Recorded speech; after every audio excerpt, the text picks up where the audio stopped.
Hey everyone, it's Sekaar. Happy New Year, happy 2024. This is our first full video of the year, and I'm very excited to show you guys. It's a Nightblade, and I think it's going to be really fun. I think that you guys are really going to enjoy it. One last thing before we get started, if you're not subscribed to the channel, please do so. We're going to try to hit 10K by the end of the year. We're at about 7,500 subs right now, so please, if you're not subbed, hit that button. It would do me a lot. I really appreciate it. So guys, without further ado, let's get on with the video.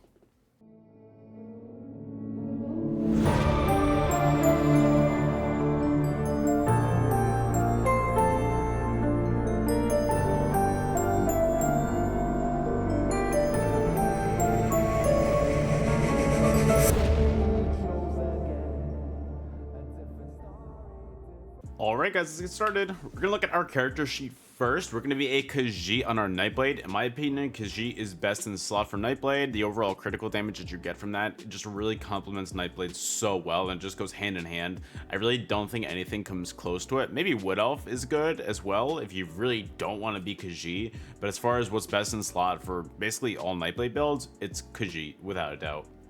Our attributes are going to be 28 points into magic and then 36 points into health to give us a max magic pool of 21.1k, a max health pool of 34.8k, a max stand pool of 16.3k. Our Mundus is going to be the warrior to increase our weapon damage as much as possible. We're also going to be using Orzorga's smoked bear haunch. That's going to increase our max health and give us a bunch of stamina and magic recovery as well. Then also we're going to be vampire stage 4 on this build because stage 4 gives you a stealth bonus whenever you're running for 4 seconds straight. So that is really good for your overall just resource management. It kind of makes it so you don't need to spam cloak all the time and waste all your magic. So you can go back and forth between using your stam and magic for cloaking and being invisible. So also I wanted to comment that the warrior, in my opinion, is best in slot for this build because we're using procs on this. So the warrior is not only going to increase our overall damage, but it's also going to increase the damage of our procs because they're based off of our max weapon or spell damage. So that's going to increase that as much as possible. Also, that really buffs the heals as well. So that's the reason why I'm using the warrior. I tried Shadow and I liked it, but I just genuinely felt like the warrior was so much better. And I don't know, that's just what I came away with from the build. Looking at our build though, we're going to be using the heavy Balorg helmet in reinforce. It's going to be a one-piece set because we just want that one piece of extra weapon damage. So that's why we're using that right there to increase that weapon damage as much as possible.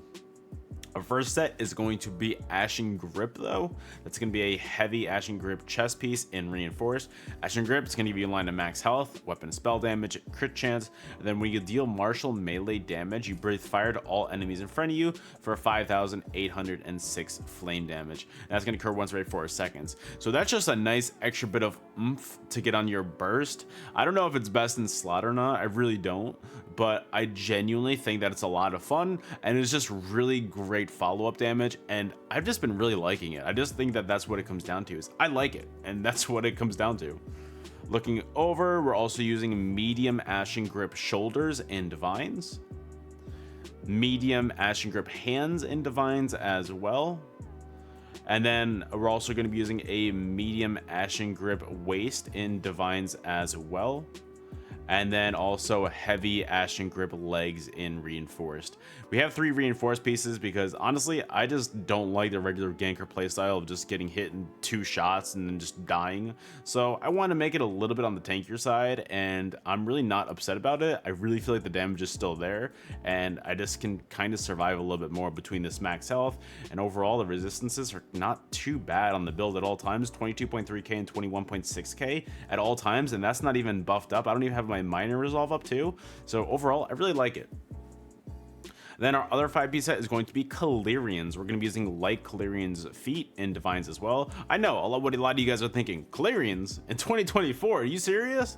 Look, it's really just to get some extra follow-up damage. It's not supposed to do all of our damage for us, and the tooltip on this isn't bad. Clearance is going to give us a line of crit chance, weapon and spell damage, another line of crit chance, and when you deal critical damage with a light or heavy attack, you launch a projectile at your target that deals either 7,000 flame, frost, shock, or disease damage, and that can occur once every 5 seconds as well. So honestly, between that Calirians proc every 5 seconds, the Ashen Grip proc every 4 seconds, that is is so much extra damage that you can do if you're just in one of those situations where you can't gank somebody right away and you're just kind of going at them.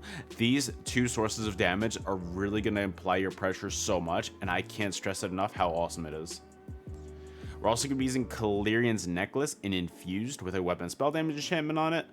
We're using Oakensoul Ring infused with a weapon and spell damage enchantment on it. And Oakensoul gives us so many buffs on this build. That's why it's a 1-bar build on this, because we're using Oakensoul. We can't switch bars, but it's going to give us so many buffs. I'm not going to go over all of them, but it gives us stuff like Minor Berserk, Minor Courage, Major Brutality, Major Sorcery. So that's overall, that's increasing our damage. Major Prophecy, Savagery, which is going to increase our critical. Minor Force, Minor Protection. So that's our critical damage, our damage taken as well. Major Resolve, Minor Mending. So again, resistances, like, it's great. You get resistances, you get heals, and this is the kind of thing where it really helps those kind of players that struggle with using 2-bar builds. And that's why we're doing Oakensoul builds as well, because I understand that there are players like that out there. Is this the best build to ever exist? No. Is it a fun build that does a lot of damage to most players? Yes, and that's what I care about, and that's what we're going to go with moving forward on this channel. 2024, we're about making fun builds for everybody. It's not going to be, not every build is going to be for everybody, but we're going to try and span all of our builds to be for everybody, if that makes sense. I don't know if it makes sense. I'm talking a lot. Anyway, on to our next jewelry set. Calirian's Ring infused with a weapon and spell damage enchantment on it.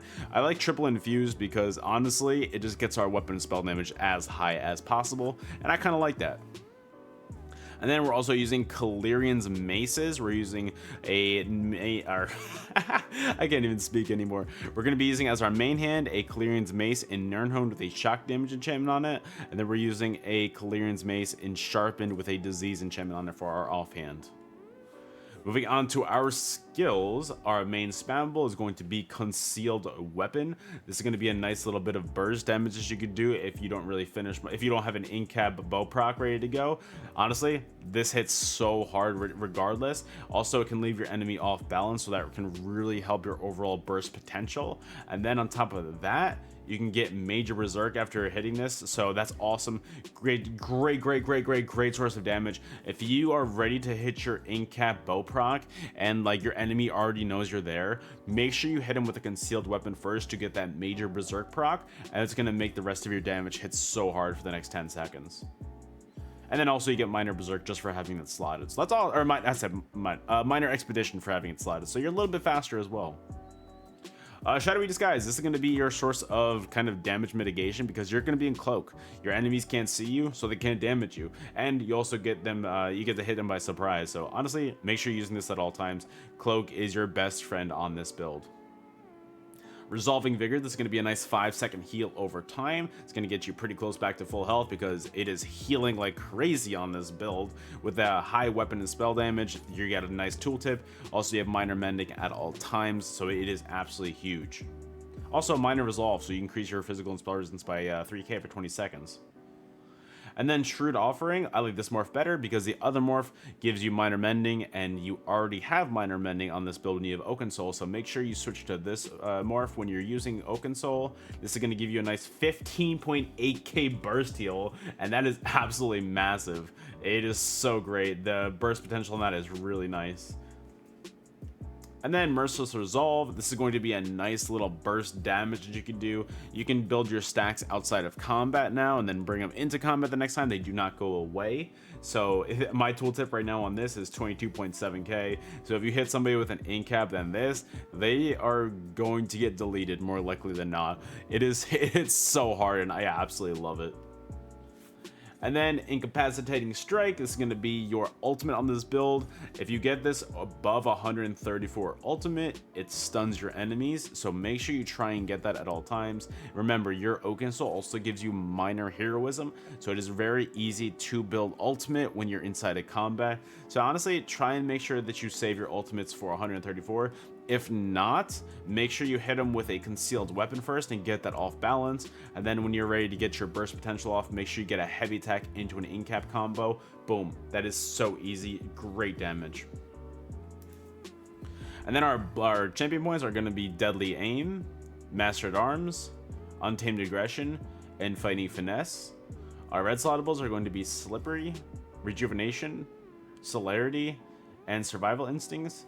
And our green tree, what we care about is breakfall, rationer, and liquid efficiency. But also, I like to say this nowadays, reduces the out of sight is very helpful as well, and fleet phantom. That being said, I'm pretty sure Nightblade already gets these buffs because of the vampire passives. So I just have them in because just in case, I don't know.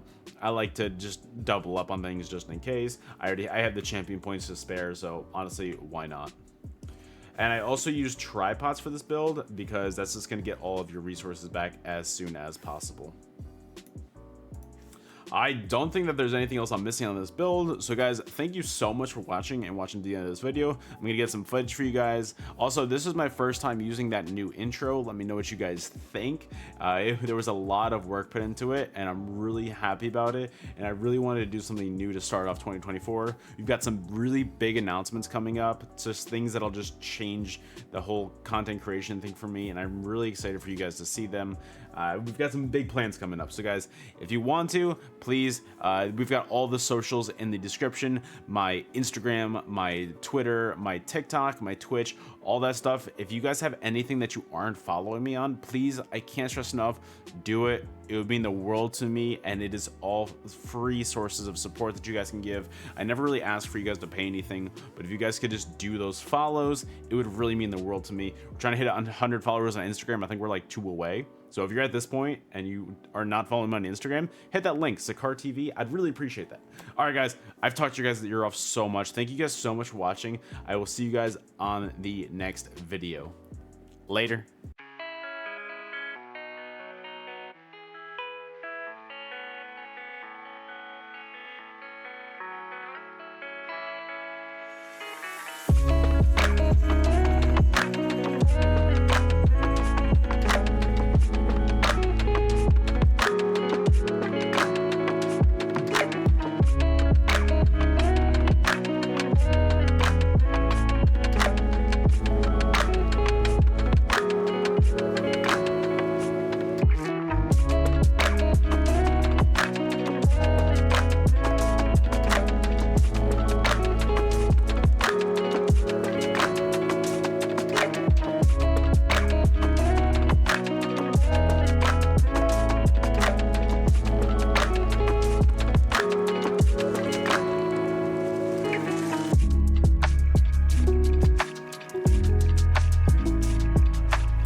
Yeah.